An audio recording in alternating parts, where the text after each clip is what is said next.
on, guys? Welcome back to another video. So this week we're going to be starting a new project with one of my actually existing projects.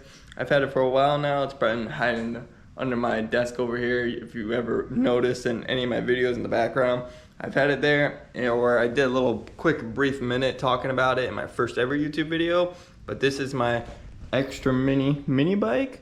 So I built this thing probably about 2 or 3 years ago. This is my first bike I ever built from pretty much the ground up. Everything on here is pretty much custom, or I built it at home, or at least touched it in some way. I think it's like 22 inches from the ground to the top of the handlebars here, so it's super small, and you can kind of tell like that's a 6.5 horsepower motor squeezed in this frame as tight as possible. Like that thing is in there. It's a pain in the ass to get in and out. But my whole goal for this bike was to build it and to be able to toss it in one of the Miatas. But back then I didn't have my truck that I do now, so ever since then I haven't really needed to toss it in any of these Miatas or do any of that. So it's kind of just been sitting. I ride it here and there, but other than that, it's just been had a flat tire for probably about 6 months and haven't really touched it ever since then. But this thing is a little sketchy. It's got a Honda GX200 that's not governed, so this thing can rev, and this thing is geared pretty dang high, so this thing could probably go like 50, 60 if you really pushed it. But this thing is really sketchy. It's got a few things I don't really like about it, like this rear axle is literally just a hole drilled to this tube going right through. It worked, but not for speeds like that. And then all my welds, I was learning how to weld when I was building this bike, so my welds didn't look the best at all. So my smart idea was to cover them all in JB Weld, and that's how they look now. So they do not look the prettiest, but it got the job done. It looked pretty decent in the meantime, but now it kind of made it a pain in the ass for me to weld on it now and try to fix it up. Now that I want to add this rear axle, I picked up off I think it's a Chinese ATV. I got it for a good deal, so I was like, why not? I'll just take it. And then I kind of was planning on maybe attaching it to this frame or building a new frame out of with this axle. But I think this might be a good little combo here, since this bike is just a little too sketchy to be riding with how fast it can go and how small it is. So with the axle on there and then actually adding some sleeves on there should make it a fun little drift trike. It's got the clutch brake already. It's got a Honda GX200, so this thing should be solid. It shouldn't have all the power it really needs. Got this little custom gas tank I made way back then with the custom fuel levels kind of hose going through there so you can see how much gas is in it. I even made the seat back then. Got a little tachometer on there, made these handlebars. There's a ton of little parts on here. I'll kind of go through it a little bit. I kind of noticed a few pieces I've done to it. Like, I know I've printed these little spacers up. I know I even did spacers inside the wheels. Probably won't be able to see it, but that little black piece inside of there is actually a rim spacer. So these rims are normally 3 inches wide, and I think I widened them up to like 5 inches front and back. So that is definitely a little sketchy, but hey, it looks cool. And I was able to kind of stretch the tires out. See, like you can tell, this is a 3-inch wide little tire, and I think I stretched it out to like 5, so it looks pretty cool. But other than that, I really want to put this axle on here and try to figure out how we can get this to bolt up on there and then run this chain with the sprocket on this axle to that jack shaft. Since it's already got a jack shaft, should make it a ton easier to kind of hook this whole system up. I just got to figure out really how to bolt this system up on the here somehow. I think I'm gonna pretty much having to cut off this whole rear section. I'm thinking about cutting it pretty much right past this jack shaft and probably up here, just to kind of get rid of this whole section, and then actually start rolling in this axle, fitting it up in there and see how it's gonna fit. The only thing is this axle is definitely a little weird since it's way longer on this side compared to this side, so it's gonna be a little kind of challenging to get this thing centered up. If anything, I might be off by like a 1/2 inch. I've been measuring this thing for a while now, and if anything, I'm gonna be off by like a 1/2 inch to one side, but other than that, it should be more than solid and should look pretty decent. So let's get work on that. I think I'm gonna start tearing down this rear end so we can at least start getting the axle pushed up in there, see what she's looking like, and then maybe start welding some stuff up and get that thing bolted up there. I really wanna see if I can add suspension on the back, because it has a suspension pickup right here. And then I do have a shock in my backyard that I could use for it. So I'm gonna see if I can get that to work. If anything, I can just lop off the bearing section and just weld it on this frame, and then we'll have a live axle welded on the back here.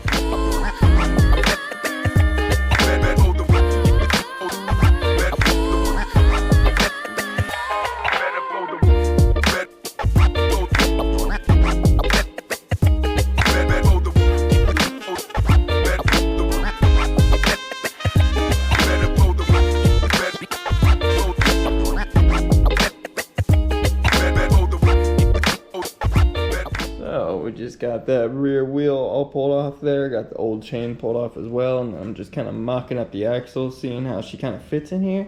And this thing might actually fit a lot better than I'm thinking. So I was hoping to use the little suspension section that actually has the bearings in there, so then I could put a shock on there and actually have this move up and down. And I was just trying to fit that in there. I noticed that inside of these two bars on the bottom would be super tight and it wouldn't really fit, but inside the jack shaft mounts, it's gonna be very hard for you guys to see, but you can kind of see it way down in here.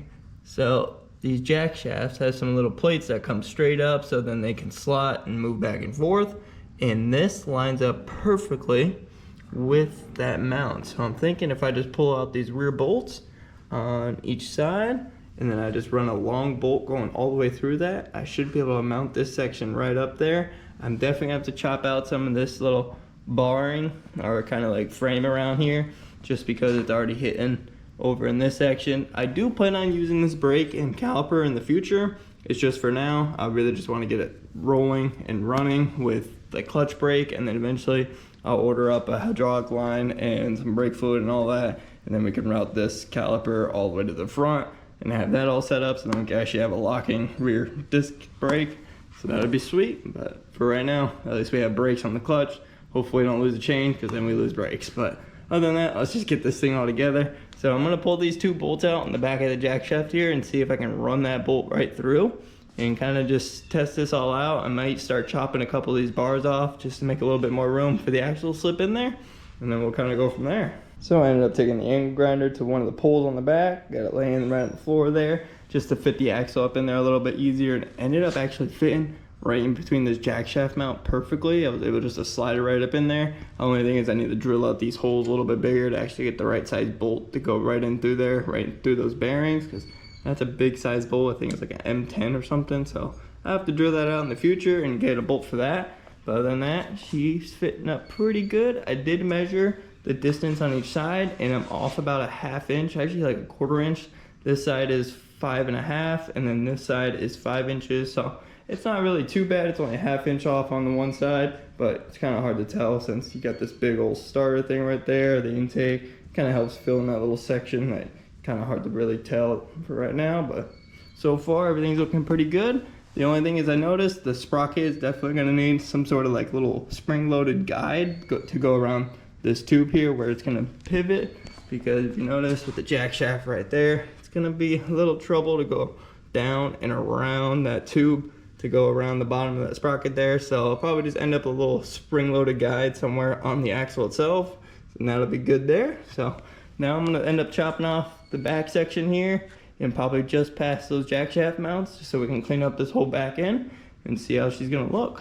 So I ended up chopping off the rear section off the bike, and then I've just been sitting here staring at it, mocking up a few things, seeing how everything's gonna kind of play out, and just kind of coming up with some better ideas. And I think I'm gonna actually end up running that bigger shock and spring, just because it's gonna give me a little bit more raise to the bike and let me drop the rear axle down a little bit and bring the frame up. And then in doing so, it'll actually give me a little bit more room for the chain around that one tube that it's pivoting around. So I got everything mocked up and I can show you guys. So I just got the spring kind of set up in there, and it's just resting right under the seat. So there's no mount or anything, it's not even bolted in the bottom there, but this is just kind of how it's looking. And so far, I've noticed that it has a bit of a front rake, so it's kind of kicked down in the front, but I did remember that I do need to order up some smaller tires that actually fit inside these sleeves, because these tires are just a little too big and a little too knobby for me. So I think I'm gonna end up doing some smaller tires that are about 1 inch or 2 smaller in diameter, so it actually drop the whole rear end of the bike. And my kind of plan is to have the bike sit at this position at full compression, because looking at the chain set up all right here, this is not the right sprocket. This is a 35 chain sprocket, but the 41 chain that I'm actually going to be running for the rear here is going to be a 10 tooth. I think this is a 9 tooth, so it should be a little bit bigger too. But right now I have good clearance with the chain on that pipe. I got probably about a finger gap in between the tube there, so that shouldn't have any clearance problems. I shouldn't even need to run really a chain tensioner, because I do have the tension points on the back of the axle here, so I can still tighten up the chain and do all that. So I think I should be good there. And then running the shock, you can see is just sitting on the back of the tube there. So if I raise this up about an inch or two with the shock mount coming down and then the shock bolting into it, should push the axle down just a little bit, which actually give me a little bit more clearance under there, and then everything should work out pretty nice. So I think I'm gonna start figuring out a little shock mount for the top here, and then we can kind of get the shock all bolted up and actually have this thing kind of a complete roller, except for having the main bolt that goes through the pivot point there. I'll have to pick that up tomorrow at the hardware store and drill those holes out, and then we can run that right through. So I ended up finding some little L brackets that will work perfect for the top of the shock mount, and I got everything kind of all mocked up in place just to kind of see how it would look and if the suspension will work properly, and so far it does. The only thing is this shock has definitely seen some better days, so I definitely get a new one. Feels a little going up and down. It definitely feels a little gritty, but just got two little L brackets on each side of the shock there that I'll weld right onto this bar here later. I just want to get the main pivot bolt all the way in there just so it helps center up in the frame, and then once I get that all centered up, it'll actually center up the shock instead of it being a little crooked either way. Don't want any of that. It being off center is definitely gonna drive me a little nuts, but should be all right. So I'll order up a new shock right now. I do need to order up a new little jack shaft sprocket to go to the back here. And I'm also gonna order up some new tires that are a little bit smaller so they'll actually fit inside the sleeves there. But so far, she's coming together pretty dang sweet. It's still got a little bit of a front rake to it, but I'm thinking once you actually sit down on it, it should lower it about an inch. Once I get the smaller tires, it'll lower about another inch or two. But I do gotta remember that the sleeves are about 5/8 inch thick, so that will raise up the whole bike completely in the rear once I get the sleeves on. So that will be another thing that'll help raise it up if it's too low. Other than that, I think it should be more than fine. So tomorrow I'll pick up that big pivot bolt right there and then catch back with you guys once we start welding up that top shock mount. What's going on, guys? So it's actually been 2 days since that last clip. Once I finished filming up on Tuesday, I ended up going on Amazon, ordering up the smaller tires I needed, the new sprocket for the jack shaft, that was a 420 chain, and then I also ordered a new shock and spring. And good old Amazon, I was able to get the shock and spring pretty much in overnight and got it the next day. So I ended up installing that, getting new tabs welded up on the top, and get it all pretty much finalized in the back end. So this is how she's looking.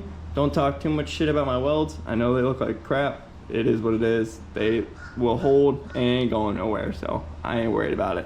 So other than that, she came together pretty dang nice. I got the main pivot bolt in there, and I ended up getting some new hardware that hold the shock on there. The only thing I'm worried about is this thing has a ton of front rake, so I'm definitely thinking getting a bigger tire for the front, which I actually ended up picking up today. And I was really hoping about getting that sprocket in today for the jack shaft, so then we can at least get a chain on this, and then we could technically drive this thing right now. Even with a small tire in the front, it'd be a little weird, but we could drive it, and I could at least have a running and driving roller for you guys today. But Amazon fucked me today, and it's supposed to come in today, Thursday, but didn't end up showing up at all. So I guess in the next video, we'll at least have a driving clip with this thing, and hopefully by then I'll at least have the new tires in, and then we can get the new sleeve slapped up on there and actually drive this thing around and drift it and have some fun with it.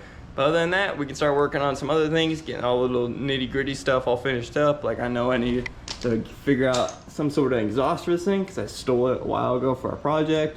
And then I need to figure out like an oil catch can or a little hose off the valve cover there. But other than that, I think she's pretty much ready to roll. I just need to get that sprocket and a chain on there and she's good. But since that front tire is so small and this thing's got a ton of rake, I ended up picking up this tire from Harbor Freight today. So pretty simple, 15 bucks. Let's see if we can get this thing to fit up pretty nice. This is a 13-inch tall tire, and this tire right here is a 9-inch tall tire, so you can tell there's definitely a difference there, and it's definitely gonna raise this bike up hopefully about 2 to 3 inches, I'm hoping. So once I do that, it should raise the bike up enough in the front, especially once I get the smaller tires and put the sleeves on there. It should lower the back about maybe an inch or two and kind of level the whole bike out. The only thing is the seat still kind of aims down, but it should be all right. If anything, I'm thinking about getting some bigger handlebars that are just raised up a little bit more, just so they're not kind of digging into your knees and all that when you're trying to drift this thing around. But for right now, let's start working on this wheel, but since I think I'm gonna need to figure out some little spacers for each side to kind of help center it up in the forks there. So if anything, I can 3D print those up or get some metal ones all made up and then kind of get the front wheel mocked up on there and get her a nice looking roller. So I'm currently midway of mocking up the new bigger wheel in the front instead of having that small wheel in there. I totally forgot that I ended up swapping the bearings over. Instead of being a 5/8 axle on the front, it's a 1/2 inch axle. So I wanted to show you guys a quick little tip. If you guys ever wanted to run any of these Harbor Freight wheels, like this is a 4-inch wheel and this is the 6-inch wheel that they have, I think they're like $5 to $15 depending on what size you get. But if you guys ever wanted to run these for like a mini bike and have a cheap wheel setup, you can just get 2 of the 4-inch wheels and bolt each side together so you have bearings on each side. And then I ended up swapping the bearings over to 1/2 inch inner axles. But if you guys wanted to know, these are 1 3/8 bearings, so you could just order these up to whatever axle size is yours and then have a nice little cheap wheel setup, and you can actually get these replaced for probably $10 or whatever. Buy the new tire. I think this wheel was $15 total before the bearings, so add the bearings, it'd be like $20. So I ended up finding the bearings that I had when I bought these bearings. They came in a 4-pack, so now I can just get these swapped into this wheel. I ended up just popping out the old bearings that were 5/8. Those are super easy, a little flat tip from the inside, popped them right out. Now I can get the new ones all pressed in there, and then we can finally get this all mocked up on there and see how big those spacers need to be on each side to center it all up. So I ended up pressing in those bearings in the new front wheel and then getting it all mocked up, measured up the new spacers I needed, and ended up just quickly 3D printing those up since I got a 3D printer. And this is what she's looking like. So this thing is looking so sweet now with the big tire on the front. I'm really happy I kind of chose to do that now. And then I can kind of show you guys the little 3D printed spacers. You got one on each side. This one's a little bit bigger than that one, but should be all right. Centered up nicely in the forks there. So now we're just waiting for the last couple little parts and we can finally ride this thing and enjoy it and drift it around a little bit. I also mounted up a little exhaust that I found sitting on my shelf from an old project way back. So it's not the prettiest, but hey, gets the job done. So at least throws an exhaust on this thing. And I just wanted to talk about, I do plan on bracing up the whole rear end on this thing, because I did notice that it has a decent amount of flex in it, and this tubing is probably 1/2 inch tubing and it's not very strong at all, so it has a lot of flex into it. So I do plan on building some sort of rear cage section. I really want to go around the axle somehow, just so I can at least keep the travel and all the travel and not having to notch a little section out or anything. So I want to figure that out. So it's going to take me a little bit to kind of figure out a good idea, because as you could tell, if I built off this bar here, it would go straight above the axle, but I really want to go down and around it. So I got to figure something out and make sure it's all triangulated, so it at least looks pretty decent, if I can say that right. But other than that, I'm pretty happy with how this thing came out. At least it's a nice solid roller to finish off this video, and she is looking pretty dang sweet. So hopefully in the next video we'll at least drive this thing around, drift it too, and then we'll at least add on a couple last little things like the new sprocket, tires, and then I was thinking about maybe messing around with getting the new brake on there, and then hopefully building up that rear back section before we even ride it, just because I don't need this thing snapping before we even actually completely build it and do all that. And then I got more work on my hands. So other than that, I think that's going to be the end of today's video. Hope you guys enjoyed. If you did, hope you like, comment, subscribe. Stay tuned for more content, and peace out.